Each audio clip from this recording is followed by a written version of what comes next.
पुणे बेंगलोर राष्ट्रीय महामार्गावरील गोकुळ शिरगाव इथे एका भरधाव बुलेरोनं दुचाकीला दिलेल्या भीषण धडकेत एका तरुणाचा उपचारादरम्यान दुर्दैवी मृत्यू झाला, तर त्याचा मित्र गंभीर जखमी झालाय। पुणे बेंगलोर राष्ट्रीय महामार्गावरील गोकुळ शिरगाव इथं एका भरधाव बोलेरोनं दुचाकीला दिलेल्या भीषण धडकेत एका तरुणाचा उपचारादरम्यान दुर्दैवी मृत्यू झालाय, तर त्याचा मित्र गंभीर जखमी झालाय। करण विनय पिसाळ आणि ओंकार किशोर इंदुलकर हे दोन मित्र आपल्या सुझुकी एक्सेस दुचाकीवरून क्रमांक MH09GT2240 सर्व्हिस रोडनं जात होते। यावेळी गोकुळ शिरगाव इथल्या महिंद्रा शोरूम जवळ कोल्हापूरच्या दिशेने जाणाऱ्या एका भरधाव महिंद्रा बोलेरोनं क्रमांक MH09CM4480 समोरून दुचाकीला जोरदार धडक दिली।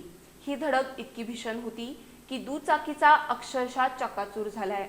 अपघातात दुचाकीवरील दोघेही गंभीर जखमी झाले होते। त्यांना तातडीनं कोल्हापुरातील रुग्णालयात दाखल करण्यात आलं।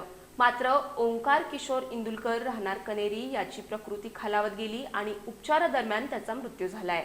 जखमी अभिषेक विनय पिसाळ याच्यावर रुग्णालयात उपचार सुरू आहेत।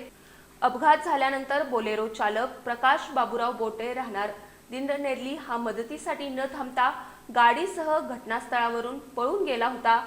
या प्रकरणी करण पिसाळ यांनी गोकुळ शिरगाव पोलीस ठाण्यात फिर्याद दिली आहे। फिर्यादीच्या तक्रारीवरून पोलिसांनी फरारी बोलेरो चालकाविरुद्ध निष्काळजीपणानं आणि अतिवेगात वाहन चालवून मृत्यूला कारणीभूत ठरल्याप्रकरणी गुन्हा दाखल केलाय।